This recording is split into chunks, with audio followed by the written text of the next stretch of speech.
പ്രതിസന്ധികളൊക്കെ മാറി മലയാള സിനിമ വീണ്ടും സജീവമാവുകയാണ്. നീണ്ട ഇടവേളയ്ക്ക് ശേഷം തിയേറ്ററുകൾ ഉത്സാഹത്തിമർപ്പിലാണ്. റിലീസ് ചെയ്ത ചിത്രങ്ങളായ ജോമോന്റെ സുവിശേഷങ്ങളും മുന്തിരിവള്ളികൾ തളിർക്കുമ്പോഴും നിറഞ്ഞ സദസ്സിൽ പ്രദർശനം തുടരുകയാണ്. മലയാള സിനിമയിലെ സൂപ്പർ സ്റ്റാറിനോടാണ് യുവതാരങ്ങളിൽ ശ്രദ്ധേയനായ ദുൽഖർ സൽമാൻ ചിത്രം മത്സരിക്കുന്നത്. യുവതലമുറയുടെ തന്നെ ഹരമായി മാറിയ DQവിന്റെ ചിത്രം പ്രേക്ഷകർ ഇരുകൈയും നീട്ടി സ്വീകരിച്ചു കഴിഞ്ഞു.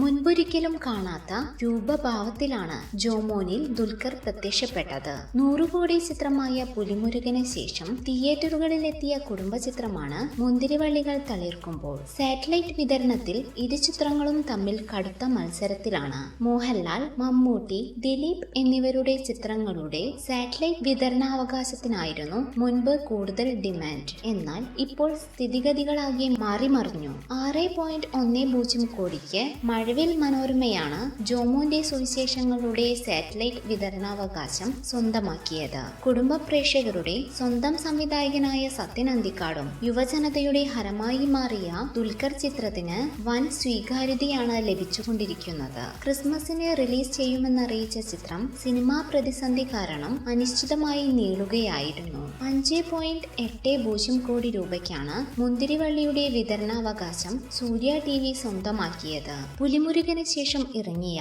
മോഹൻലാൽ ചിത്രവും ലക്ഷ്യമിട്ടത് കുടുംബ പ്രേക്ഷകരെയാണ്. വെള്ളിമൂങ്ങയ്ക്ക് ശേഷം ജിബു ജേക്കബ് സംവിധാനം ചെയ്ത ചിത്രത്തിന് തിയേറ്ററുകളിൽ മികച്ച പ്രതികരണമാണ് ലഭിച്ചുകൊണ്ടിരിക്കുന്നത്. കൂടുതൽ സിനിമാ വാർത്തകൾക്കും വിശേഷങ്ങൾക്കും ഇപ്പോൾ തന്നെ സബ്സ്ക്രൈബ് ചെയ്യൂ മലയാളം ക്രിയേഷൻസ്.